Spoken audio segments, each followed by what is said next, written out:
Welcome to Buy Local Michigan, where we are promoting Michigan business, communities, and its people. I want to dive into a very touchy subject for some people. And we sometimes look at buying locally as being here, but how outside influences affect the economy within our communities. And that is bringing in products from other states, or heaven forbid, made in China, made in Taiwan, or other outside countries. Yeah. Explain that concept to us. What I want to do is perhaps tell you a little story that you and your listeners have never heard before. So any economist born after 1956 has one object that is their favorite thing to go to, and that is sort of a standard number 2 pencil. Okay? And if you think about this pencil, it's actually a miracle, and everyone should be in awe of its sheer existence. And if you think about all the different components that go into it, there's the wood, the paint, the graphite, the ferrule, and the rubber and the eraser. Okay? The wood, as it turns out, comes from California and Oregon. Right? It has to be shipped somewhere by train, which the train was produced almost certainly by immigrant workers in the 40s. Mm-hmm. The graphite comes from Mississippi and is mixed with clay from Sri Lanka. The ferrule, the metal part that holds the eraser to the pencil, is made of brass, which comes from India.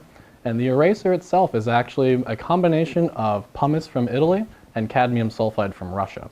And so if you think about it, this pencil is a global product. There's no way that we could make it only in America because we don't have all the necessary ingredients.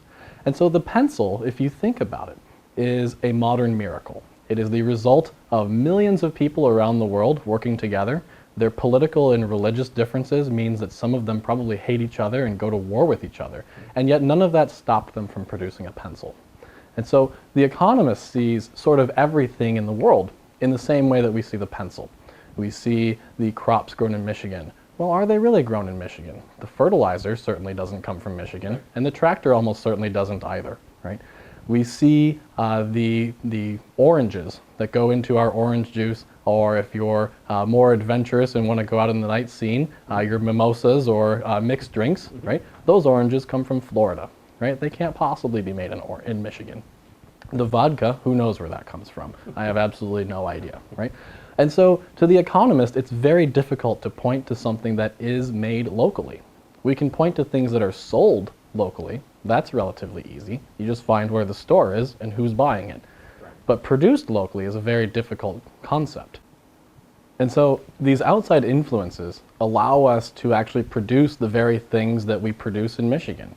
It'd be hard to imagine the Michigan auto industry existing if we didn't buy some of the sort of ingredients or the components mm-hmm. from outside of Michigan. It couldn't possibly happen. Michigan just doesn't make all of those things. And so the very existence of the Michigan automotive industry depends crucially upon buying things from other states and even other countries. In fact, I've seen studies that suggest that if you want to buy the most American-made car, you actually want to buy a Toyota, because most of the components in those cars come from Michigan, whereas the Ford, GM, and Chrysler might actually come from outside of the United States. And that's from a business changing, yes. a business model changing mm-hmm. over the last number of decades. Right. And it's interesting that you point that out, because it gives us kind of a different way of looking at it. And that's why it's mm-hmm. so nice that you're enlightening us. Yeah. Buy Local Michigan is produced by DW Video and Multimedia, where we are telling your story.